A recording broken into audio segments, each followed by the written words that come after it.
कहानी एक आइलैंड को दिखाते हुए शुरू होती है। रात का वक्त था। वहाँ पर कुछ मछुआरे थे जो अपनी कश्ती में मछलियाँ पकड़ रहे थे। तभी वो आसमान से गिरते मीटरॉइड्स यानी टूटते हुए तारे को देखते हैं जो आकर समंदर में गिरा था। ये अब उस जगह पर जाते हैं। कश्ती के कैप्टन को ये लग रहा था कि शायद ये किसी तरह का कोई सिग्नल है, कोई शिप खतरे में है, किसी ने फ्लेयर गन चलाई है, कोई मदद के लिए बुला रहा है। जब कैप्टन का साथी उस जगह को देखने जाता है तो कोई चीज पानी से निकलकर उसे अपनी तरफ खींच लेती है। जब कैप्टन देखने आता है तो वहाँ पर उसे कुछ भी नहीं नजर आता सिवाय अपने साथी के खून के। इससे पहले वो कुछ करता उसे भी कोई चीज पानी में खींच लेती है। अंदर बैठे कैप्टन के बेटे को गड़बड़ लगती है। अब जब वो बाहर कुल्हाड़ी लेकर देखने जाता है तो किसी चीज ने उस पर भी हमला कर दिया था। यहीं पर सीन कट होता है। इसके बाद ये कहानी एक और छोटे आइलैंड और वहाँ पर रहने वाले लोगों पर जाती है। हम एक पुलिस ऑफिसर को देखते हैं जिसका नाम ओशे था। वो हर वक्त नशे में रहा करता था। आज के दिन वो नई ऑफिसर को लेने जाता है। उसका नाम लीसा था। लीसा का इस आइलैंड पर कुछ दिन के लिए ट्रांसफर हुआ था। उसकी आदत काफी हंसी मजाक की थी, पर ओशे रास्ते में उसे कोई बात नहीं करता।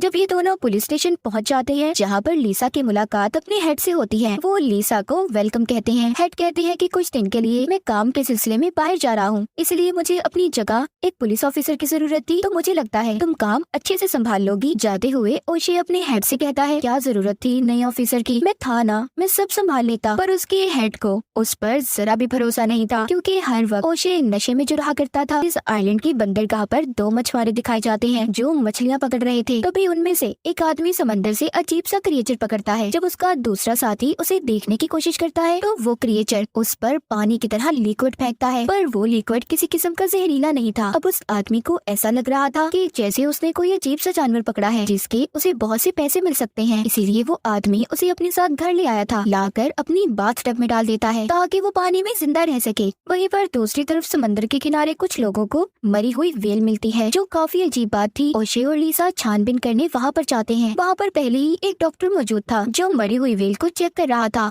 वो इन्हें बताता है कि ये बहुत पहले से मरी हुई है, इसके जिस्म पर जो निशान है वो पत्थरों के टकराने से आई है। ओशे को ये बातें काफी अजीब लग रही थी क्योंकि बहुत वक्त से वो इस आइलैंड पर रह रहा था और इससे पहले ऐसा कुछ भी नहीं हुआ था। इसके बाद ओशे एक आदमी के पास जाता है जो एक बिल्डिंग बनाने का काम कर रहा था। उसके पास बहुत बड़ी क्रेन मशीन थी। वो उस आदमी से कहता है कि तुम जाओ और जाकर समंदर के किनारे से मरी हुई व्हेल को उठा लो। ये आदमी अब ऐसा ही करता है, अपने साथियों को लेकर समंदर के किनारे जाकर उस मरी हुई व्हेल को उठा लेता है। सब लोग चले गए थे, इनका काम यहाँ पर खत्म भी हो गया था। इनका कुछ सामान वहीं पर रह गया था। वो अपने साथी को जरूरी सामान लेने समंदर के किनारे भेजता है और खुद गाड़ी में बैठा उसका इंतजार करता है। जैसे ही उसका साथी वहाँ पर जाता है तो वहाँ पर वो अजीब से अंडे देखता है। इससे पहले वो सामान लेकर वापस जाता, कोई चीज समंदर से उसे भी अपनी तरफ खींच लेती है। अब वो आदमी जो गाड़ी में बैठा इंतजार कर रहा था अपने साथी को देखने जाता है, पर वहाँ पर कोई भी नहीं था। इसके बाद हम उस होटल को देखते हैं जहाँ पर लीसा रुकी हुई थी। यहाँ पर एक बार भी बना हुआ था जिसको हस्बैंड वाइफ चलाया करते थे और ओशे अक्सर यहाँ पर शराब पीने आता था। वहाँ पर वही आदमी आता है जिसको अजीब क्रिएचर मिला था। वो ओशे को बताता है कि मुझे क्रिएचर मिला है जिसकी कीमत बहुत ज्यादा है, उसे बेचकर मैं बहुत से पैसे कमाऊंगा। पर ओशे को उसकी बात पर यकीन नहीं होता। वो सोचता है कि ये नशे में है,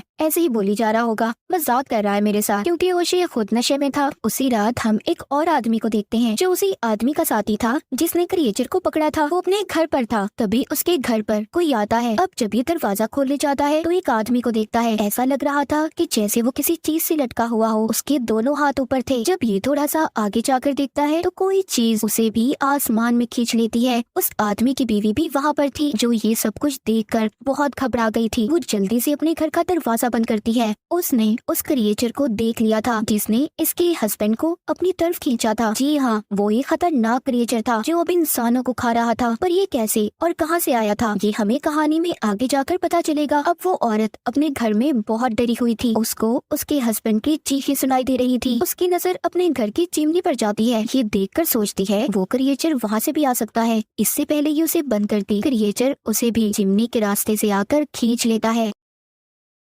उधर वही आदमी जिसको क्रिएचर मिला था वो अपनी बाथटब में जाकर देखता है तो वहाँ से वो क्रिएचर गायब था। उधर सिर्फ उसका एक अंडा पड़ा था। ये जब चेक करने बाहर आता है तो कमरे में अजीब सा लिक्विड देखता है। वो क्रिएचर दीवार से चिपका हुआ था जिसके बड़े बड़े टेंटिकल्स थे जो दिखने में बिल्कुल ऑक्टोपस की तरह लग रहा था। क्रिएचर उस आदमी पर हमला करता है मगर वो उसको अपने पास से हटा देता है और मार भी देता है। सुबह को हमें दिखाया जाता है लीसा बार में काम करने वाली लेडी से ओशे के बारे में पूछती है क्योंकि वो अब ओशे को पसंद करने लगी थी। वो पता करना चाहती थी कि उसकी वाइफ है या नहीं, पर वो लेडी उसको बताती है कि उसकी वाइफ नहीं है, वो बिल्कुल अकेला रहता है। तभी थोड़ी देर बाद वही आदमी ओशे और लिसा को कॉल करके बुलाता है जिसको क्रिएचर मिला था। वो आदमी उसे मारकर लैब में लाया था। टेस्ट करने पर डॉक्टर कहता है कि आज तक मैंने ऐसी अजीब चीज नहीं देखी, ये काफी खतरनाक लगता है। वो क्रिएचर को ग्रैबर का नाम देता है। वो डॉक्टर उन्हें दिखाता है कि इस ग्रैबर की बहुत लंबी जुबान है, ये क्रिएचर सिर्फ पानी और खून पीता है। वो इनको इसका अंडा भी दिखाता है। ये सब कुछ जानने के बाद ओशे को अब व्हेल वाला हादसा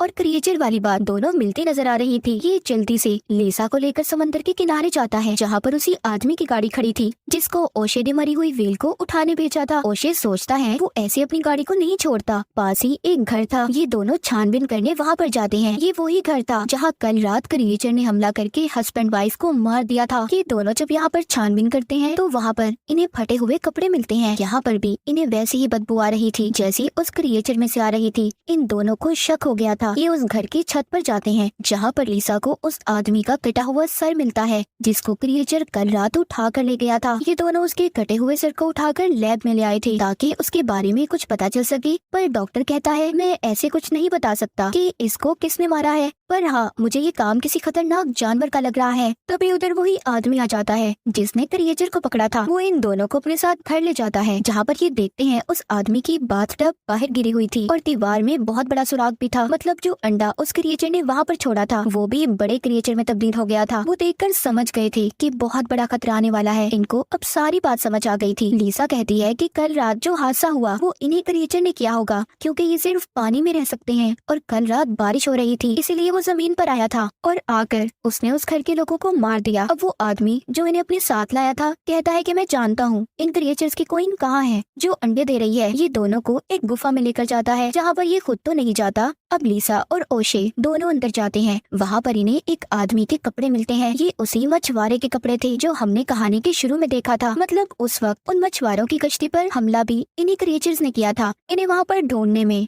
और कुछ तो नहीं मिलता पर ये क्रिएचर को जगा देते हैं। वो क्रिएचर जागते ही इन पर हमला करने आ रहा था मगर ये दोनों जल्दी से बाहर निकल आए थे। वो क्रिएचर अभी भी गुफा में ही था। वो बाहर नहीं आता क्योंकि ये क्रिएचर सूरज की रोशनी में बाहर नहीं निकल सकते थे। इसीलिए ये दोनों अब दोबारा से लैब में जाते हैं और ग्रैबर क्रिएचर की कमजोरी का पता करने की कोशिश करते हैं कि जिससे ये इसे मार सके। पहले ये उसे आग लगाते हैं पर अचानक से पानी आने लगा था जिससे ग्रैबर दोबारा से जिंदा हो गया था और ओशे के मुंह पर वही लिक्विड फेंककर उसके सर पर चिपक जाता है। लेकिन किसी तरह ये उसे अपने सर से उतारता है। वो आदमी भी खड़ा ये सब देख रहा था जो यहाँ पर इसको लाया था। वो बिन को बताता है कि ग्रैबर क्रिएचर ने मुझ पर इस तरह हमला किया था। इसने तो मुझे भी काट लिया था पर उस दिन मैंने शराब पी हुई थी और ये मुझे काटते ही कमजोर सा हो गया। इसका मतलब ये है कि जो आदमी शराब का इस्तेमाल करता होगा ये क्रिएचर उन्हें नुकसान नहीं पहुंचा सकते। आज रात बहुत तेज तूफान भी आने वाला था इसलिए ओशे और लिसा मिलकर प्लान बनाते हैं। वो बार वाले के पास जाते हैं और कहते हैं देखो आइलैंड पर रहने वाले लोग सभी खतरे में हैं। उन पर क्रिएचर हमला करने वाला है पर हम एक ही सूरत में उन्हें बचा सकते हैं अगर लोग ज्यादा से ज्यादा शराब पिए क्योंकि जिसके भी खून में अल्कोहल शामिल होगी वो क्रिएचर उन्हें नुकसान नहीं पहुंचाएगा। पर इस बात का पता किसी को भी नहीं चलना चाहिए वरना लोग घबरा जाएंगे। वो बार वाला भी इनका साथ देने के लिए तैयार हो गया था।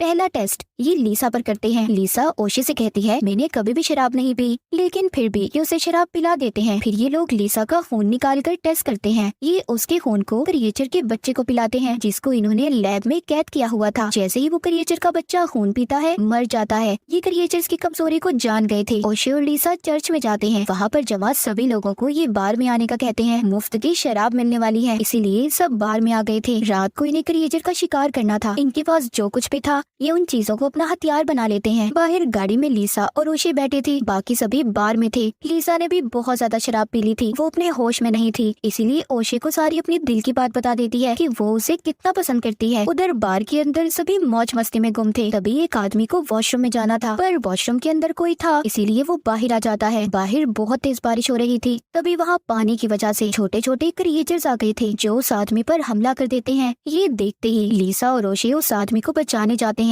इससे पहले कि वो उसे बचा पाते, वहाँ पर एक बड़ा ग्रैबर क्रिएचर भी आ गया था जो उस आदमी को खींचकर खा जाता है। ये देखकर लीसा और ओशी अपनी जान बचाकर भागते हैं। जब ये दोनों अपनी गाड़ी में बैठते हैं तो लीसा परेशानी में गाड़ी के सायरन को ऑन कर देती है, जिस वजह से क्रिएचर अब इनके पीछे था वो इनकी गाड़ी पर चढ़ जाता है। वो गाड़ी को तोड़ने की कोशिश कर रहा था, पर ये मौका देखते ही जल्दी से बार के अंदर भागते हैं। बार में आते ही बार का मालिक ओशी को बताता है कि सारी शराब खत्म हो गई है, हमें लेने दूसरी जगह पर जाना होगा जहाँ पर हम इस वक्त नहीं जा सकते। इसलिए ओशी सबको ऊपर जाने का कहता है। सब पूछ रहे थे कि क्या हुआ ऐसा, क्यों जाए हम ऊपर, पर ओशी अभी भी किसी को कुछ नहीं बताता। कोई नहीं जानता था कि बाहर कितनी बड़ी मुसीबत है। यहाँ पर वो डॉक्टर जो लैब में काम करता था उसने बहुत ज्यादा शराब पी ली थी, इसीलिए वो अपने होश में नहीं था। वो बाहर जाकर बड़े ग्रैबर क्रिएचर के सामने खड़ा हो जाता है और उसकी तस्वीर बनाने की कोशिश करता है, लेकिन क्रिएचर उसे पकड़कर दूर फेंक देता है। बार के अंदर सबको इस बड़े खतरे के बारे में पता चल गया था। सभी अपनी जान बचाकर ऊपर की तरफ भागते हैं। ओशे सबको यकीन दिलवाता है कि वो सभी महफूज हैं, उन्हें कुछ नहीं होगा। वो ये भी कहता है कि इस क्रिएचर को शराब से नफरत है, इसीलिए वो किसी को कुछ नहीं करेगा। लेकिन यहाँ पर सबसे बड़ा खतरा ओशे खुद था, क्योंकि उसने शराब नहीं पी थी, इसलिए क्रिएचर ओशे के पीछे था। ओशे अब नीचे जाने का फैसला करता है, क्योंकि वो अपनी वजह से सबके जान खतरे में नहीं डाल सकता था। लेकिन यहाँ पर लीसा उसे एक आइडिया बताती है। कहती है कि देखो, ये क्रिएचर सूरज की रोशनी बर्दाश्त नहीं कर सकते, इसीलिए यहाँ पर जो कंस्ट्रक्शन साइट है, मैंने उधर क्रेन मशीन को देखा है, हम उधर जाएंगे, इस क्रिएचर को पकड़कर उस मशीन से रोके रखेंगे और जैसे ही सुबह होगी ये क्रिएचर खत्म हो जाएगा और इसके अंडे भी। ओशे को लीसा का आइडिया पसंद आता है, पर ओशे की गाड़ी की चाबियां नीचे ही रह गई थी। लीसा अब हिम्मत करती है और चाबियां लाती है। नीचे बहुत सारे क्रिएचर के बच्चे थे। लीसा और ओशे उसी जगह पर जाते हैं। क्रिएचर भी इनके पीछे था, क्योंकि वो अब ओशे का शिकार करना चाहता था। ओशे उस जगह पर पहुंचकर पेट्रोल के ड्रम देखता है। वो क्रिएचर को अपनी तरफ बुलाता है ताकि जैसे ही ये उसकी तरफ आए ये उसे जला दे, लेकिन वो क्रिएचर इसे अपने टेंटिकल से नीचे गिरा देता है। वो जैसे ही उस पर हमला करने वाला था, वहाँ पर लीसा क्रेन मशीन उस पर गिरा देती है। क्रिएचर वहीं पर फंस गया था। फिर वो ओशे को बचाती है। वहाँ पर ये एक शराब की बोतल खोलती है ताकि थोड़ा सा एंजॉय कर सके। तभी क्रिएचर का एक टेंटिकल आकर ओशे को पकड़ लेता है। वो उसे खाने ही वाला था, लेकिन उसके हाथ में शराब की बोतल थी, जिसको वो उस क्रिएचर पर फेंक देता है। इसीलिए वो क्रिएचर ओशे को छोड़ देता है। लीसा फ्लेयर गन लेकर पेट्रोल के टैंक्स पर चलाती है। उस फ्लेयर गन के लगते ही वहाँ पर बहुत बड़ा धमाका होता है, जिसमें वो क्रिएचर भी मर गया था। आखिरकार इन्हें उस बड़े ग्रैबर क्रिएचर से छुटकारा मिल ही गया था। सुबह होते ही लीसा और ओशे वापस अपने घर आते हैं। दोनों एक दूसरे को अपने दिल की बात बताते हैं। ये दोनों तो मिल गए थे, पर उस बड़े खतरनाक क्रिएचर ने न जाने कितने लोगों की जान ली थी। और इसी के साथ ग्रैबर खतरनाक क्रिएचर की कहानी यही